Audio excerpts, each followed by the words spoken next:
A economia americana foi construída praticamente nesse último século baseado em liberalismo, em economia aberta, sem tarifas, e foi isso que fez a máquina crescer. De fato, o que está sendo proposto agora é um modelo que jamais foi aplicado. O que vai acontecer, né? Não se sabe. Fala o seguinte: estou fazendo isso, eu quero reindustrializar os Estados Unidos. Não tem como fabricar uma xícara de plástico nos Estados Unidos com a mão de obra a 6, 17 dólares a hora, enquanto na China... No fundo, quem vai pagar essa conta é o consumidor americano. E a imprensa e todo mundo, e 400 outros mil vídeos na TV ou no YouTube, ficam falando o seguinte: a vítima é o Brasil, a vítima é a China. Não, a vítima é quem mora nos Estados Unidos e consome aqui. Em última análise, esses aumentos vão ser repassados. E as pessoas têm muitas coisas que você pode deixar de comprar. Pro Brasil, tudo isso, vamos ser claro, é insignificante, porque o Brasil é um país, é uma economia fechada, nem 2% do PIB tem a ver com os Estados Unidos. A taxação foi alta, mas 63% dos produtos fazem parte estão isentos. Alguns setores específicos vão sofrer muito, é que alguns podem quebrar, mas falando de forma macroeconômica, não tem relevância.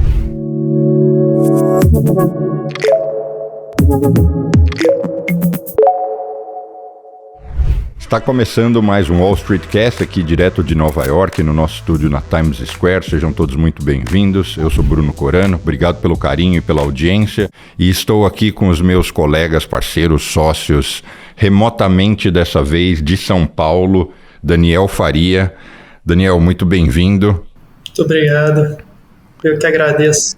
Para quem não conhece o Daniel ainda, porque é a primeira vez que ele já participou comigo de lives no Instagram, mas para quem não conhece o Daniel ainda, o Daniel, assim como eu, é economista, melhor que eu, já fez mestrado, eu sou o único que não tem mestrado, que vergonha.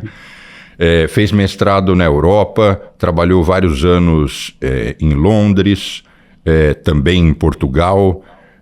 Já trabalhou com grandes referências no mercado como o Guedes e hoje ele tem a infelicidade de dividir o tempo dele comigo. Bem-vindo, Daniel, obrigado. E o Danilo Santiago aqui à minha frente, presencialmente, que vocês já devem conhecer, porque foram já vários episódios que nós estamos juntos. Figurinha carimbada, né? Já não precisa nem de apresentação. Já. Danilo, gestor de ativos, gestor de equities americanos e, enfim, depois durante o papo a gente vai falando um pouco mais do seu currículo. MBA em Colômbia, uma série de outras coisas. Bom, o Trump, vamos falar de tarifas. Tem gente que apoia. O Trump tem tamanha conexão com a base dele que parece, literalmente ele já até chegou a falar isso, né, que eu posso matar alguém, mas literalmente parece que se ele matar alguém, ainda vão apoiar, vão dizer assim, ó, tá, você tem razão. E sabe uma coisa que o meu pessoal do escritório Brasil estava dizendo? Ó, Bruno, cuidado se você falar mal do Trump, porque o brasileiro de direita, e que somos nós, né, vê o Trump como o máximo. Então, tome cuidado, porque senão vai parecer que você é um petista, esquerdista. Então, esse é um negócio delicado, porque assim, o Trump, na minha visão, ele não tudo bem que hoje, para quem não sabe, ele já foi democrata. Mas abstraindo isso, tudo bem que ele é direita, mas eu diria que ele não é um republicano tradicional, muito menos deixou de ser democrata. Então, a gente está aqui só para tão somente avaliar a política tarifária, o quão exagerada ou arriscada ou tecnicamente isso pode dar ruim. Essas coisas podem não funcionar. É como se a pessoa da esquerda nunca pudesse ter uma ideia boa para a pessoa de direita e da direita nunca uma ideia boa para a pessoa de esquerda, né? Tanto que, você sabe que o Daniel deve ver isso também bastante. Existe na economia o hard data, que é aquele dado de atividade de verdade, né? Pessoas empregadas, crescimento populacional, crescimento de PIB e tudo mais. Mas aí tem o soft data, né? Que é aquela dado de pesquisa, que é como você está se sentindo, o que você acha que a economia vai crescer ou não, se você acha que vai ter inflação, etc. Por causa da polarização, esses índices estão perdendo utilidade, porque ganha o cara de direita, todo mundo de direita fala que tá uma maravilha. E todo mundo de esquerda fala que tá horrível. Independentemente da realidade. E aí muda o candidato, a coisa se inverte. Então, o que a gente está vivendo hoje, essas decisões de tarifa são super controversas. né? Não, é uma coisa que não se faz desde os anos 30. Então ninguém sabe o que vai acontecer de verdade, né? Vamos combinar, né? Vocês que são economistas aí, vocês sabem disso, que é tudo chute. Então ninguém sabe... Economista gosta de chutar. Muito. Então, tem uma série de coisas pra gente discutir aí, porque tem um monte de pontos de interrogação nisso, se isso vai dar certo ou não. Daniel, você é trumpista? Não, eu acho que assim, nesse ambiente que a gente vive, essa polarização é ruim porque limita o debate de ideias e você acaba evoluindo pouco, porque ninguém aceita você questionar qualquer coisa porque você já é rotulado que você é o outro lado. Então, eu tenho conversado com bastante gente, muitos clientes, tem muita gente, até amigos meus aí nos Estados Unidos, muitos falam assim, eu não acho que o Trump está errado não, eu concordo com ele, mas eu não vou ficar falando isso para todo mundo, porque senão eu perco uma coisa. Aí tem outros que falam, pô, eu não concordo com isso, isso, aquilo, outro, mas tem um outro lado que eu concordo, mas eu também não posso ficar abrindo. Então, assim, você vê que as pessoas estão pisando em ovos para falar sobre o tema. E isso é ruim, porque acaba você não desenvolvendo o tópico e ficando uma guerra de tipo, é isso, eu gosto dele, eu não gosto. Mas a gente vive nesse mundo incerto hoje e que a gente tem que saber o que falar, assim, porque senão batem na gente. Você falou, Danilo, isso não acontece desde os anos 30, acho que você mencionou os anos 30, né? O contexto histórico para quem está assistindo, o peso do que está rolando é o seguinte: a economia americana foi construída praticamente nesse último século baseado em liberalismo, em economia aberta, sem tarifas, e foi isso que fez a máquina crescer. De fato, o que está sendo proposto agora é um modelo que jamais foi aplicado. Por isso, a visão o que vai acontecer, né? Não se sabe. E a gente pode começar a entrar em pontos mais específicos. Então, por exemplo, eu acompanho algumas empresas que estão no olho do furacão na questão de tarifas. Então, para dar um pouco do que eu vejo pelo lado de empresas americanas, e aí, Daniel, você pode falar o que está acontecendo no Brasil, Bruno, você faz esse meio de campo aí dos dois países.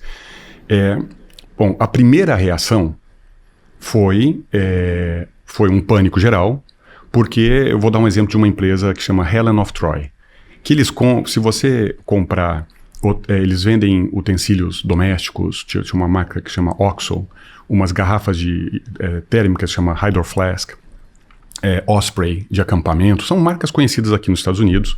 Se você comprar termômetro da Brown, que é alemã, ou secador de cabelo da Revlon, tudo, eles têm essas marcas, têm a autoridade, né, a capacidade de usar essas marcas para vender esses produtos, que fazem acordos aí de 100 anos, é a especialidade deles, tudo importado.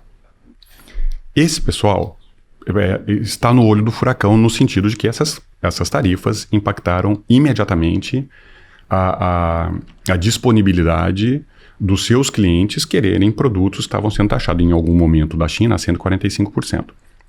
Então, o primeiro quarter, depois das tarifas que eles reportaram, eles tiveram uma queda de vendas de mais de 17%, ano sobre ano. Então, trimestre sobre trimestre deste último trimestre agora, que terminou no meio do ano, que é o primeiro que pega a tarifa, para trás. Essa foi a primeira reação, que é o pessoal falando, então eu não quero esse produto. Se eu vou pagar 145... O cliente deixou de comprar ou eles deixaram de importar? As duas coisas, mas muito mais o cliente. Porque eles são tão especializados, são tão integrados... Mas então, para o cliente deixar de comprar é porque ele repassou o preço. Então, as duas coisas estão acontecendo tudo ao mesmo tempo, numa confusão muito grande, né? Imagina que eles são tão especializados que para o produto não passar por 2 centros de distribuição, ou seja, para não vir para o centro de distribuição deles, ir para o centro de distribuição do Walmart e aí chegar na loja, tem coisa que vai direto para o centro de distribuição do Walmart. E eles, obviamente, têm todo o acordo comercial com o Walmart, e eles dão autorização para o Walmart já pedia diretamente para o produtor lá na China, ou no Vietnã, ou na Indonésia, seja onde que estiver, os produtos que eles controlam para ir direto de distribuição do Walmart. Então, quando as tarifas chegaram a ficar algumas semanas a 145% na China, sobre a China e outros países também, coisas muito altas, o Walmart, o Target, o Walgreens, todas essas redes, né, de retail aqui nos Estados Unidos, várias delas simplesmente pararam. Por algumas semanas. Cara, mas isso é uma pancada enorme na venda daquele quarter.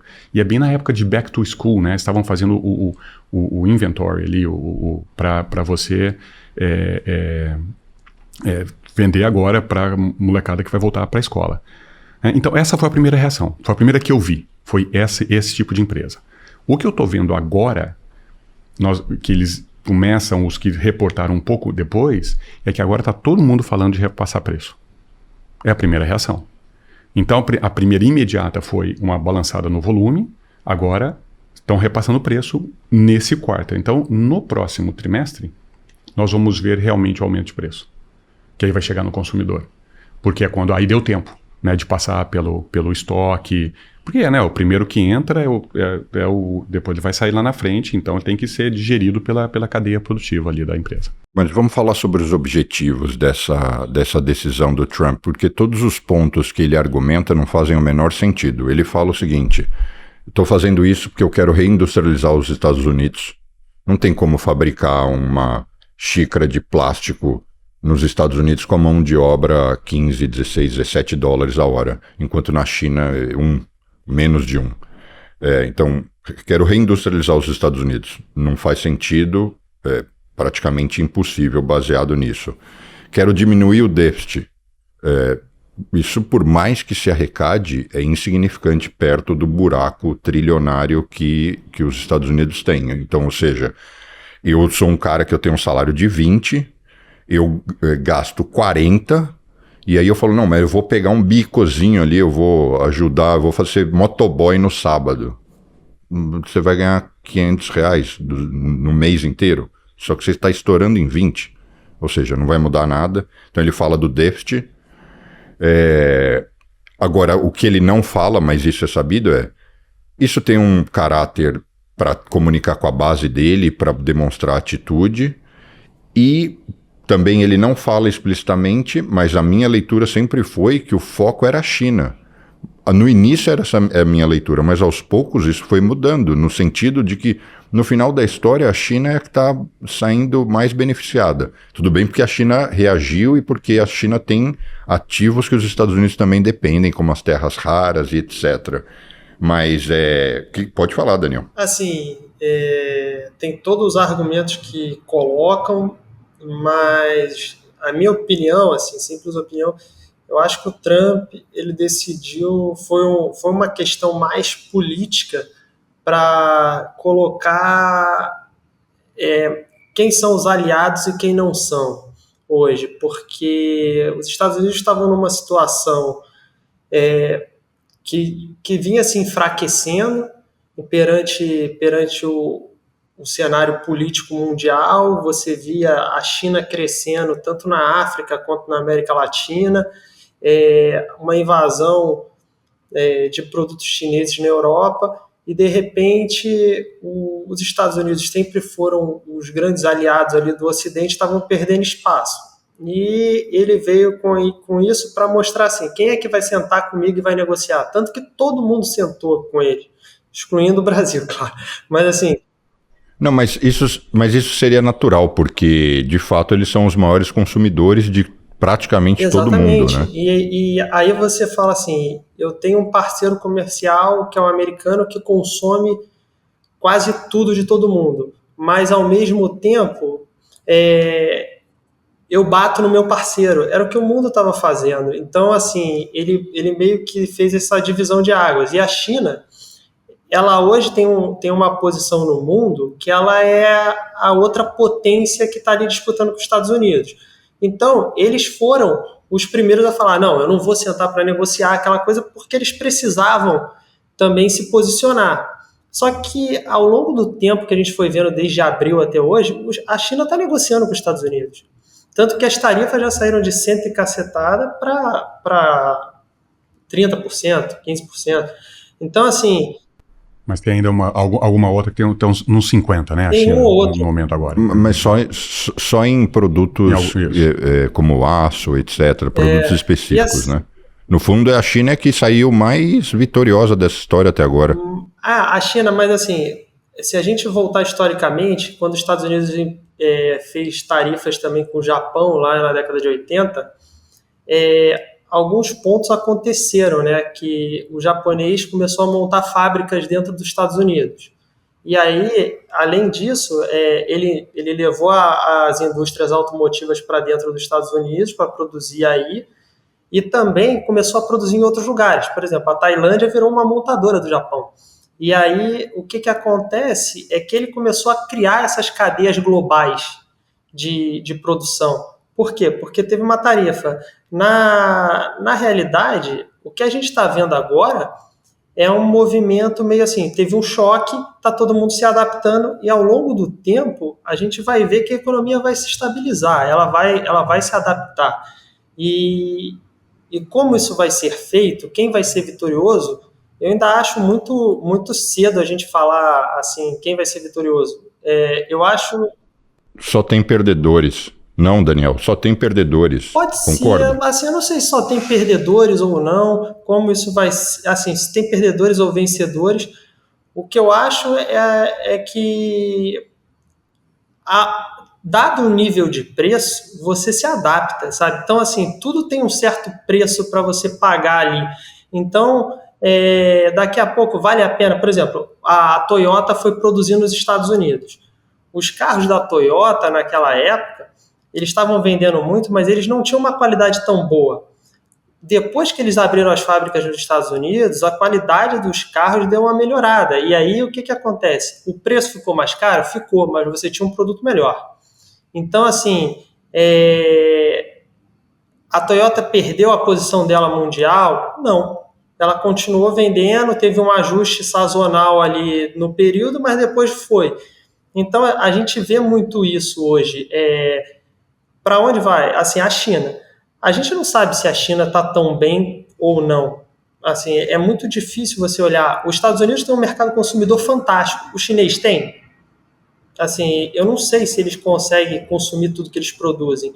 Se o americano se fechar, a economia americana sobrevive. Assim, o mundo vai acabar, mas a economia americana sobrevive. Então, assim... acho que os Estados Unidos ainda tem uma vantagem comparativa com o resto do mundo que eles podem usar de uma certa força. É o ideal? Não é o ideal. Porque todo choque gera algum problema. Mas, assim, as economias se adaptam ao longo do tempo. Então, eu acho que, assim, é um período de tempo que a gente está vendo uma adaptação aí.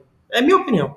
Eu vou dizer o que eu concordo e o que eu não concordo. Então, eu concordo que os Estados Unidos era e é o maior cliente de praticamente o mundo inteiro e vinha sempre sendo abusado, maltratado.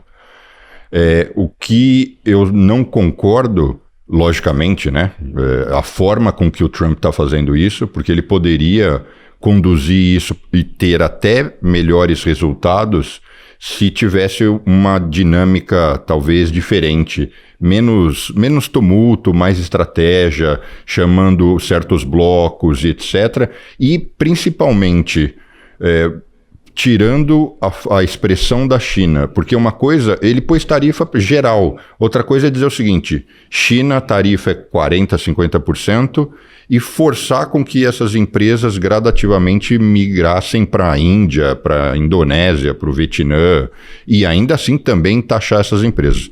A outra coisa é que, no fundo, quem vai pagar essa conta é o consumidor americano. E a imprensa e todo mundo, e os 400 outros mil vídeos na TV ou no YouTube, ficam falando o seguinte, a vítima é o Brasil, a vítima é a China, a vítima é a Alemanha. Não, a vítima é quem mora nos Estados Unidos e consome aqui. Porque, em última análise, esses aumentos vão ser repassados e as pessoas têm muitas coisas que você pode deixar de comprar. Eu posso deixar de comprar algo que eu comia, sei lá, feijão, eu vou deixar de comer feijão. O café, por exemplo. O café que está sendo pressionado. Vou deixar de tomar café, vou tomar chá. Mas tem outras coisas que eu não tenho como deixar de comprar. E eu só vou ter que comprar mais caro. É um ponto muito interessante isso que você falou. Eu concordo com uma parte que você falou, que assim, a forma que ele faz gera um choque, assim, não tem porquê. Assim, ele podia fazer de uma forma mais suave. E aí entra um outro ponto, que nem você falou, eu vou deixar de comer feijão. E aí, olha, vou dar uma puxada, antecipar aqui, olha o drama brasileiro. O que o Brasil exporta? Quando a gente olha, a gente fala assim, o Brasil vai alimentar o mundo. Mas assim, se o preço do feijão ficar muito caro, você vai comer lentilha. Se o arroz ficar caro, você vai comer batata. Só que assim, você não vai deixar de ter um computador. Porque hoje você não consegue trabalhar sem um computador. Então, quem está focado em commodity, principalmente agrícola, pode sofrer muito, porque dependendo de onde vem, as pessoas vão se adaptar e vão mudar o consumo. E porque também tem concorrência, né? Entende o que eu quero dizer? São poucas as coisas que falam, não, batata só tem no Brasil ou só tem na Indonésia. Não, um monte de país fabrica batata e fabrica qualquer outra coisa. É um produto substituível. Porque quando você olha e fala assim, o suco de... Fabrica, né? Fabrica batata.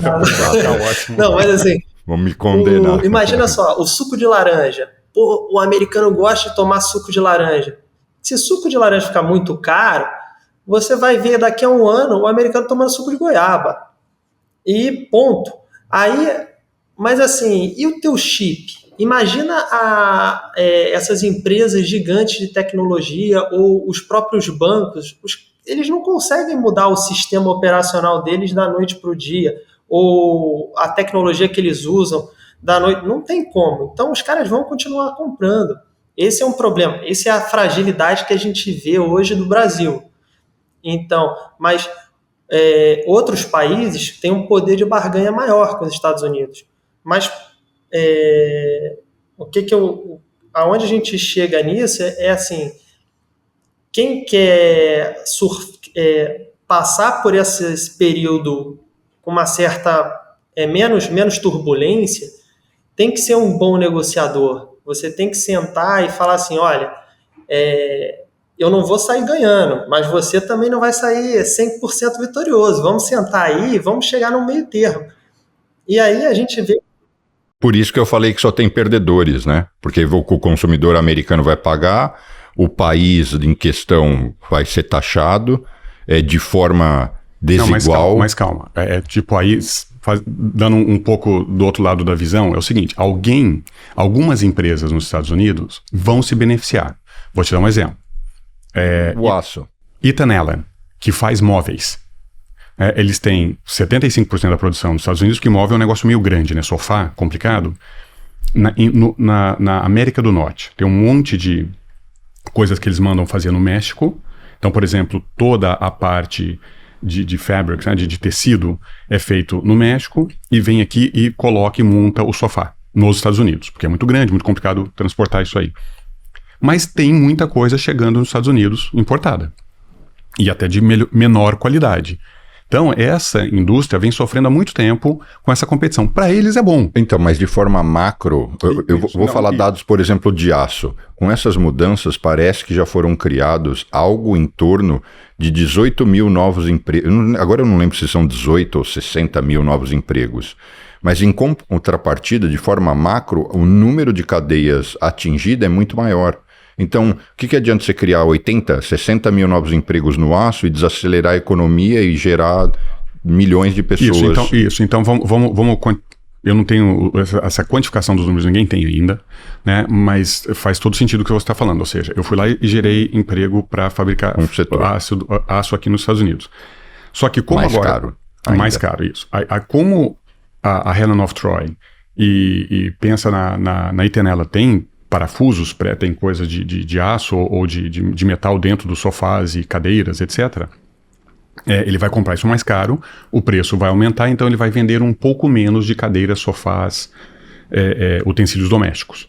Isso vai ficar tudo mais caro. E aí você fala, bom, então você criou 18 mil empregos aqui, mas você despediu gente lá, porque agora o volume né, de consumo em outras áreas da economia está mais baixo.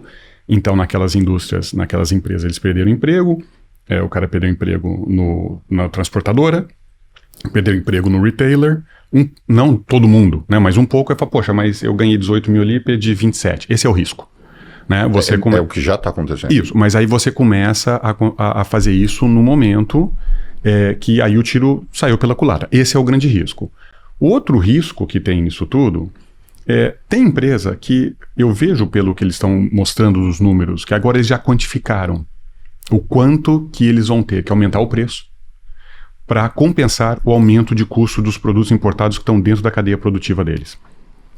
E tem empresa que é muito pouco, é tipo 1, 2, 3%, o cara ele já consegue repassar todo o custo que entrou dentro da cadeia produtiva dele. Não, mas porque parte da cadeia está absorvendo.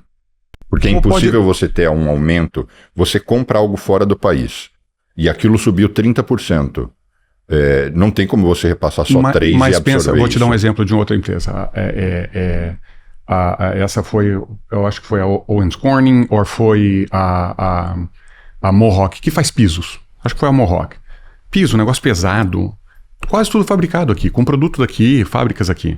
Tem coisas importadas que vão na cadeia dele? Vão. Então, mas é porque é uma fração. Isso então, aí tudo bem. Isso que eu tô falando. Então, não é que toda empresa que eu acompanho, das 70, é um caos total. Eu tô falando o seguinte, tem tanta coisa que eu compro, literalmente chega em casa um monte de caixa. Você compra na Amazon e a caixa que chega, você vê o seguinte, feito na China. Tudo, né? Assim, é impressionante. Então, assim, e você acabou de falar quase tudo, né? Você falou tudo, mas é quase tudo. Então, esse item, o repasse é absoluto. Só que para quem está assistindo entender o quão complexo é isso, eu vou comprar caneta. Milhões de canetas. Eu sou o maior importador de canetas da China, ou agora do Vietnã, tanto faz, está todo mundo lascado. Eu sou o maior importador de caneta nos Estados Unidos. Eu pagava $1 a caneta. Agora tem 30% de taxa. Eu vou pagar $1,30, 30 centavos. Eu trago a caneta. Ou eu vou ter que repassar integralmente, ou eu vou ter que achatar a minha margem de ganho. O que está acontecendo é que o cara que vende a caneta, eu estou dizendo para ele o seguinte, filhão, o gato subiu no telhado. Você vai ter que abraçar aí parte desse problema. E aí ele fala, tá bom, então eu vou diminuir 5% da minha margem e vou engolir uma parte desse imposto.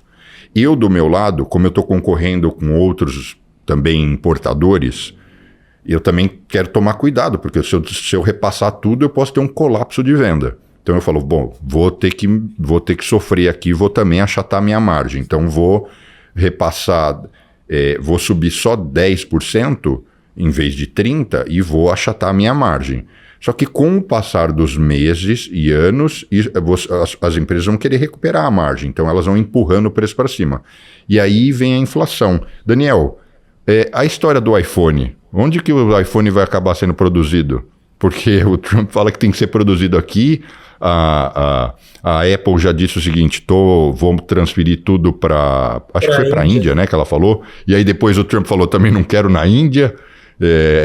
E todo mundo já mostrou o seguinte, o iPhone vai de $1.000 para $2.300 se for feito aqui, com um detalhe. E ainda hoje, ele é vendido por $1.000 e deixa 700 de ganho. E se ele for fabricado aqui, ele vai para 2.300 e vai deixar $100 de ganho. Assim, eu não sei te falar para onde vai, porque essas negociações estão evoluindo muito. Nem ele sabe. Não, ninguém sabe. Por exemplo, até um certo tempo atrás, tinha os problemas dos chips. Aí eles fizeram um acordo que agora pode exportar um tal chip, não sei o que, pode produzir na China. Então, eu acredito que vai chegar uma hora que eles vão chegar num meio termo aí. E que nem vocês falaram logo no início, o economista adora um chute. Aí o cara vai lá e bota um monte de conta, não, que o preço agora vai triplicar. Vai chegar na hora, o preço não vai triplicar e vai subir, mas assim, eu não acredito que vai ser um choque absurdo, que nem a gente fala, sair de 1.000 para 2.000 cacetada. Porque Porque nesse caso fica mais fácil manter na China e pagar só os 30% de tarifa. Exatamente. E o Trump também, ele não tem o intuito de quebrar uma empresa, entendeu? Assim, eu não acho que ele queira botar a Apple contra a parede e falar, eu vou quebrar você porque se você não produzir aqui... Então, assim, isso tudo tem muito de hoje, assim, eu tenho que criar publicidade, então eu tenho que ir lá, falar, fazer bravata. E, por outro lado, eu acho assim, novamente, as coisas vão se estabilizar em termos de negociação. E o preço, ele pode subir um pouco ou até comer em margem e segurar, porque no mundo dos negócios é muito diferente no mundo dos economistas. Os economistas estão lá fazendo cálculo, não acertam nunca nada. Mas, assim, chega no mundo dos negócios, o cara senta e fala assim, se eu aumentar meu preço e repassar tudo, eu tenho que fazer minha clientela toda de novo, porque as pessoas não vão mais comprar meu produto.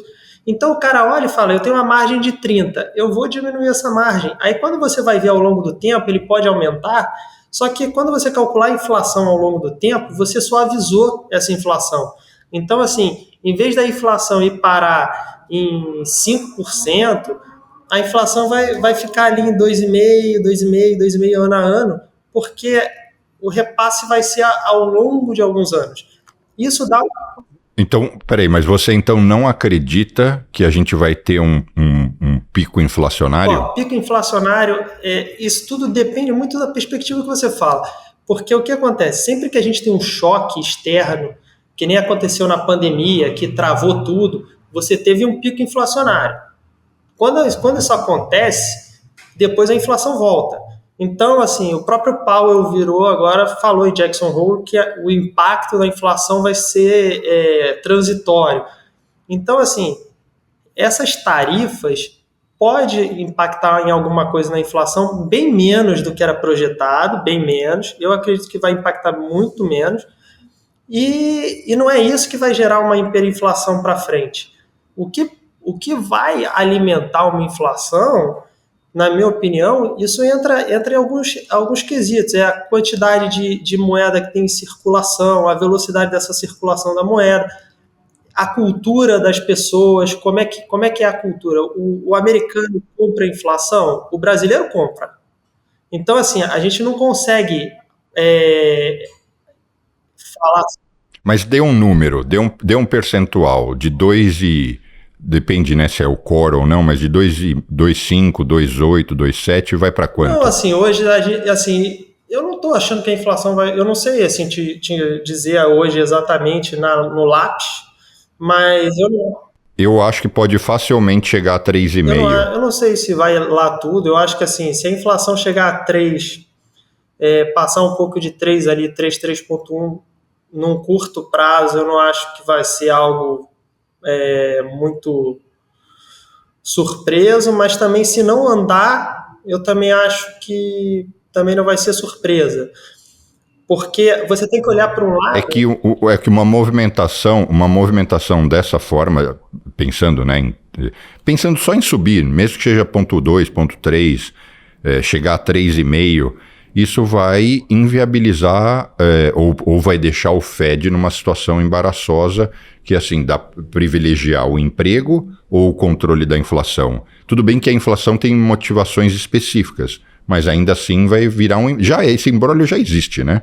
Porque a inflação não cede por completo e a desaceleração econômica, por mais que os índices não reflitam isso de uma forma explícita, já existem sinais e a geração de emprego finalmente diminuiu a ponto do Fed, inclusive, dizer o seguinte, acho que agora eu vou reduzir. Inclusive, você falou de Jackson Hole, o Powell mudou completamente, ele pivotou, né? Porque eu não imaginava que setembro viria um corte e ele praticamente já contratou isso. Cara, assim, eu volto a falar, a comunicação é ruim porque eu fico até sem graça falar de vez em quando, mas assim, ano passado, antes do Trump ser eleito, você via o payroll, o emprego nos Estados Unidos vinha muito carregado do governo, de emprego de governo. Depois da eleição do Trump, quando ele assumiu, teve um corte bem grande ali, assim, o que gera de emprego de governo e emprego privado. Cara, aí você começa a olhar esses dados, você começa a falar, olha, claro, se você já tem uma máquina governamental contratando menos, isso já vai afetar o emprego. E aí veio acho que foi mês passado, que veio o ajuste, né, na geração de emprego, um ajuste meio, foi grosseiro demais. E a gente vê, assim, existe um ciclo de economia, todo mundo acompanha, e existe um ciclo de desaceleração dos Estados Unidos, normal. Isso não quer dizer que os Estados Unidos vai afundar numa mega depressão, mas, pô, não... não, isso não, sem dúvida. Então, essa é uma... São duas coisas que aí da minha visão microeconômica aqui das minhas empresas, né? Justamente pegando nesses pontos. Uma é que como essas tarifas foram implementadas de maneira desordenada, você acaba gerando, sem saber que você gerou aquilo, ganhadores e perdedores dentro da mesma indústria. Então imagina que você, voltando para sua caneta, você vende caneta fabricada na China. Na China. E eu me prejudiquei. E eu vendo por coincidência, tipo, porque a qualidade era muito similar, e eu vendo canetas produzidas no Vietnã. E aí a taxa para a China fica em 50 e o Vietnã fica em 10. O que acontece? Eu acabo com o seu mercado. Porque até você conseguir desenvolver agora... Eu tenho que correr e começar a comprar do Vietnã. Isso. Vietnã, sei lá de onde você falou. Vietnã. Então, só que eu não tenho. Então, eu acabo ganhando market share, não porque eu sou necessariamente melhor do que você. Mas porque eu tinha um parceiro que foi menos atingido. Você deu azar e eu dei sorte. Eu sei, mas aí no fundo, isso sim eu concordaria se o Trump estivesse conduzindo assim, porque no fundo aí ele está ferrando a China. Mas aí, então, porque o vendedor de caneta da China já era. Ninguém mais vai comprar caneta lá. Pode ser, mas não resolve a situação dos Estados Unidos, porque a caneta vai continuar sendo importada. Resolve, eu digo, na parte de criar empregos e revitalizar a indústria. Não vai fazer nunca por esse caminho. Mas porque isso não é a tarifa não tem esse poder. Exatamente. Não, calma. Então, esse é um problema. Então, ela gera um monte de ruído feito do jeito que está sendo feito. E necessariamente a importação de caneta vai ter que continuar acontecendo, porque não vai nunca ser produzida caneta aqui. Bom, esse é um ponto. O outro ponto é que você está fazendo isso, colocando essa tarifa, que na verdade é um imposto que o americano paga, então é um aumento de imposto, né? E essa retórica de falar que a China vai pagar, que estamos ganhando um monte de dinheiro, o Trump vai e fala desse jeito, isso é muito irritante. Porque não é isso. Tarifa, quem paga é quem compra, é o importador no final, é o consumidor final que vai pagar esse imposto. E os Estados Unidos está num ciclo de economia real de desaceleração. Aí é só ir no meu blog, tem um monte de coisa lá que eu mostro consumo de colchão per capita abaixo de 2009, com venda de carro está relativamente fraca, motocicleta, RV, móveis, tudo que é discricionário está baixo. Você fala isso, eu lembro de cada coisa. Eu não vou dizer o nome, senão eu vou arrumar uma confusão, mas assim, um dos principais pseudo-influenciadores de finanças do Brasil, dizendo essa semana que está crescendo muito o número de casas sendo comercializadas nos Estados Unidos. Não, isso não é nem verdade. Não, eu falo, o cara come merda, caiu de 6 milhões para 4 milhões de casas negociadas. Mas é um cara que as pessoas assistem e falam, ele tem... Entra lá no meu blog, que o último post que eu coloquei foi sobre as revisões de household formations, ou seja, novas residências que vão ser formadas nos Estados Unidos, porque o americano não está tendo mais filhos, ou seja, está tendo muito menos do que antes. Então, o número de casas novas que vão ser construídas vai ter que cair também, né? Então, quando nesta situação econômica, e como o Daniel disse, não é uma crise aguda, tá? Isso não é 2009, não é outubro de 2008, quando quebra a Lehman e aí todo mundo entende que o sistema financeiro está perto de implosão nos Estados Unidos. Não é nada parecido com isso. Mas é um momento de economia fraca, que provavelmente foi o que refletiu na parte de empregos, e aonde, neste momento, tem essa política que é desestabilizante, como eu falei do exemplo da caneta, mas também imposto. Se você colocar imposto numa população quando você está numa situação fragilizada economicamente, não é bom. Tem é um universo paralelo, né, que está acontecendo na parte de tecnologia, e aí fizemos aquele que o pessoal vai te dar bastante like, você falou mal da NVIDIA. Esse é o Bruno, hein? Exato. Esse é um universo paralelo, mas isso não pega a grande população, né, a massa populacional americana. Então, essa é a minha crítica, né? Ou seja, muita bagunça. Bagunça nunca é bom em nenhuma situação. E o momento que isso está sendo feito é um momento de economia mais frágil. Isso é perigoso, porque tem eleição, midterms election daqui para frente, que pode... Você usou uma palavra legal, você falou impostos. No fundo, a tarifação... É imposto. É a mesma coisa que subir o imposto do residente americano. É exatamente a mesma coisa. É imposto. No final... Só que é um imposto que é colocado de um jeito que para base trumpista e mesmo para boa parte das pessoas que não tem esse esclarecimento, tá taxando o país. Não tá... Então, mas essa é a parte irritante. Que, na verdade, olha só, eu acho que os Estados Unidos deveria ter mais imposto sobre consumo. Tá? É o Value Added Tax, por exemplo, que na Europa. Você diz o state sale... Não, sobre consumo, sobre produtos. Que tem muito pouco imposto aqui, tem muito imposto sobre a renda. As pessoas não sabem disso, acho que os Estados Unidos é essa meca do liberalismo. Não, eu discordo. Não, calma aí, deixa eu dar esse número. O 10% mais rico americano paga mais imposto proporcionalmente do que o 10% mais rico da Europa.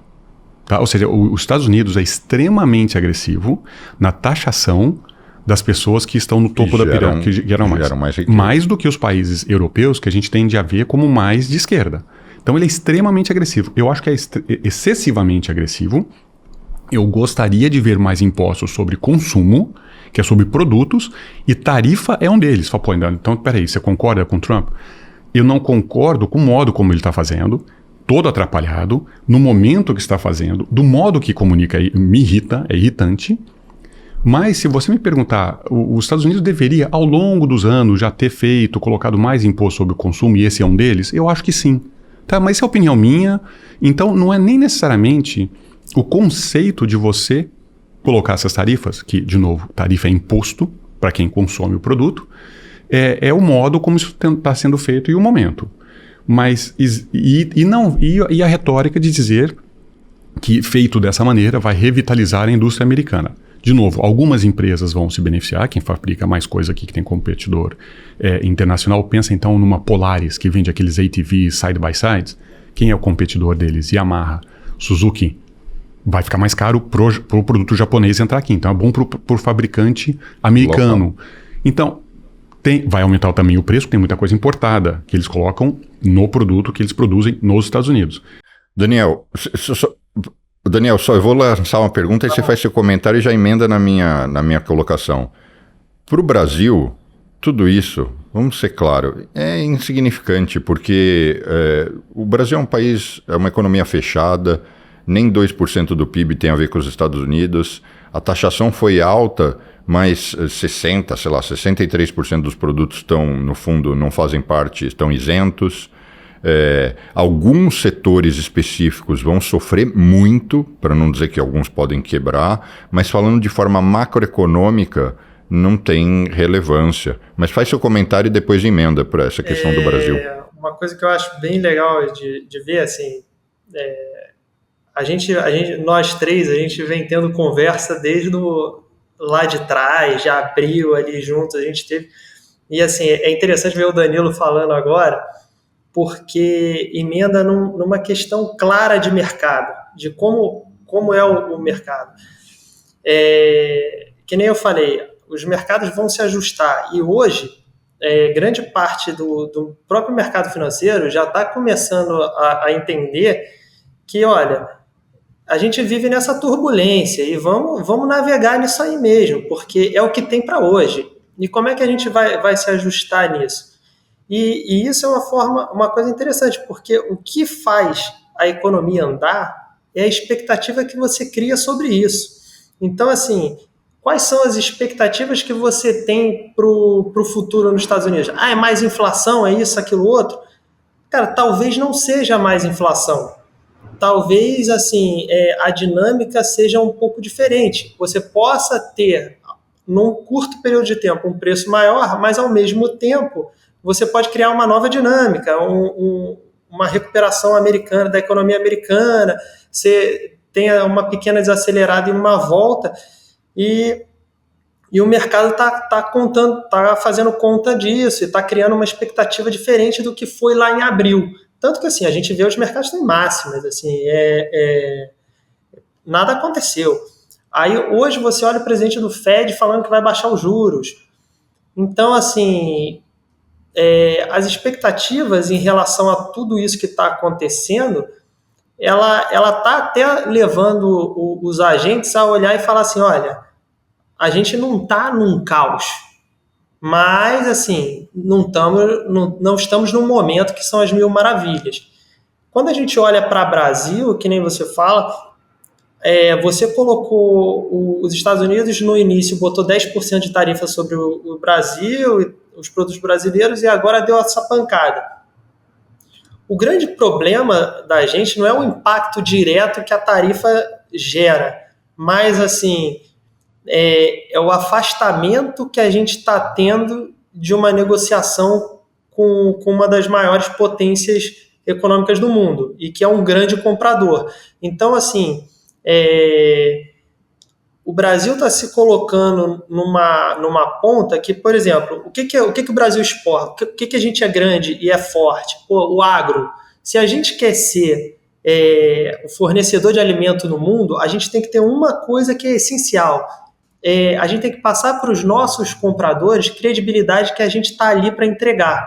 Se a gente começa a falar, não, eu sou a favor do A e contra o B já fala assim, ó, não quero mais comprar do Brasil. E a gente vai vender o excedente para quem? Sabe? Quem é que vai comprar? Aí todo mundo a gente fala assim, pô, a China vai comprar tudo do Brasil? Se o Brasil depender da China, a China fala, eu compro, mas eu vou comprar de você a preço de banana. E aí? Acabou, afunda. Então, assim, o que acontece com a gente é o efeito secundário que a gente tem sobre essas tarifas. E isso é perigoso num ambiente que o Brasil está. Assim, diversos problemas internos, fiscais, essas coisas. Ainda soma isso, eu acho um grande erro aqui. Acho que a gente tinha era que estar bem isento, apertando a mão de todo mundo, dando sorriso, e o cara fala, bota 50%, abre os braços, vai lá, amigão, vamos sentar para bater um papo aqui, vamos lá, vamos jogar isso para 15%, que a gente leva. Agora, é aquela história, a forma de negociar nossa também não é das mais inteligentes, né? E assim, se o Trump é atrapalhado, conturbado, aqui a coisa é pior ainda. Então, assim, é só um adendo que eu quis fazer. Alguma consideração, Danilo? Olha, eu acho que o mais interessante disso tudo é que o Trump falava sobre reindustrialização e um nacionalismo americano, mas o modo que isso tudo está sendo feito não estava na conta de ninguém. Tá? Ninguém estava esperando com essa intensidade. Né? E eu acho que é o maior risco. Então, eu acho que faltou a gente falar aqui dessa parte política, que no final tem tudo isso tem um pano de fundo político. Né? Tem o midterms de eleição nos Estados Unidos, onde troca parte do Senado e o Congresso troca quase tudo, basicamente, ali. Se a economia, que já estava meio fragilizada, de novo, o mercado está alto, mas aí tem esse impacto de tecnologia que Deixa eu ir traduzindo isso. Quando o Danilo fala o mercado alto, as ações estão subindo, as bolsas estão indo bem, mas o resto está de lado para baixo. Porque eu acompanho as outras 493 empresas, né? Não aquelas 7 que estão dominando aquilo ali. Então, se a economia real estiver ruim e ele está causando turbulência e está aumentando imposto nesse cenário, ele corre muito risco dos republicanos levarem uma pancada nos midterm elections, ou seja, perder o controle do Senado e do Congresso. Porque é sempre muito perto. Do Senado difícil, do Congresso bem possível. O Senado bem mais difícil, porque ele se renova com menos velocidade, mas o Congresso bem impossível. Mas se perder o controle do Congresso, já não passa mais nada. Ele vai ficar lá... E é o lame duck, né? Aquele cara que você está no último... Na verdade, falam isso do lame duck, é o presidente dos últimos 6 meses, né? Mas ele fica um lame duck de 2 anos. porque aí não consegue passar mais nada. Então, esse eu acho que é um risco político que nós vamos ver daqui 1 ano e meio. A consequência disso tudo pode ser, e de novo, pode vir outra surpresa, vai saber o que vai sair disso tudo. Isso aqui vai ter que ter uma parte 2, né? Porque em 3 meses a gente vai ter uma fotografia clara dos efeitos que isso causou. A gente vai ver, por exemplo, a parte de inflação, que teve uma discussão aqui, quanto aumenta, se aumenta muito, aumenta pouco. Daqui uns 3 meses, 6 meses, só que nós vamos começar a ter dados para ver isso. Agora ainda nem chegou. Para as pessoas entenderem, as tarifas mais altas foram efetivamente iniciadas em agosto. Mas só que leva um tempo entre existir o consumo, a importação desses produtos, e isso entrar numa cadeia de distribuição, chegar no varejo e ser medido. E é esse atraso... Demora muito, na verdade demora quase 1 ano para isso acontecer, porque todo mundo tem estoque. Ninguém tem estoque de 1 semana, tem estoque de meses. Então, até entrar o produto caro, e como as pessoas ficam com medo de aumentar preço e perder volume para o competidor... O cara vai vender, a empresa vai vendendo o seu estoque que entrou já mais barato, ele não aumenta, né? Ele espera chegar o estoque que entrou mais caro. Para aí, bom, agora não tem mais jeito. Que agora ele tem que contabilizar o estoque mais caro. E se ele não repassar o preço, a margem dele despenca. Se despencar a margem, despenca earnings per share, despenca o preço da ação. Aí o incentivo do CEO, do CFO, fala, não, vamos repassar esse negócio, porque senão... a nossa ação vai implodir. Senão meu bônus vai ficar pequeno. Exatamente. E eles têm opções, né? Isso é um tema interessante para discutir, hein? Os incentivos do CEO, se ele está fazendo a melhor coisa para a empresa ou o problema é o bônus dele, né? Nunca. Ele sempre vai pensar nele. Ainda bem que os CEOs que eu acompanho não assistem nada em português, mas principalmente que esses negócios agora traduzem, eu vou virar pessoa não grata em várias empresas, né? Mas é um show de horror.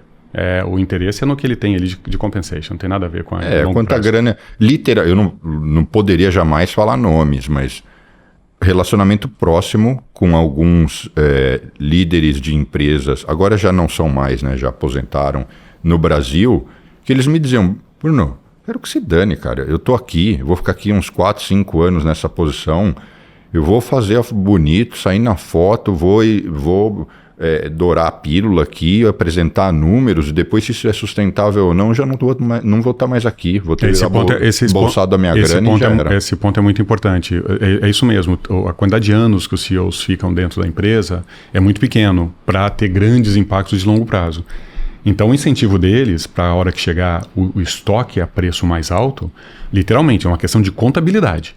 Tá, é como se fosse uma cobra, né? Quem comeu lá um coelho e está digerindo o negócio. A hora que chegar o estoque mais alto, se ele não repassar o preço, a margem, o gross margin dele implode. Implode, cai pela metade, cai 10%, 20%, enfim, depende da quantidade de produtos importados que tem ali dentro. Nesse momento ele vai repassar, porque senão ele não aguenta a pancada. Espero que você tenha gostado. Não deixe de dar o seu like, seguir o canal.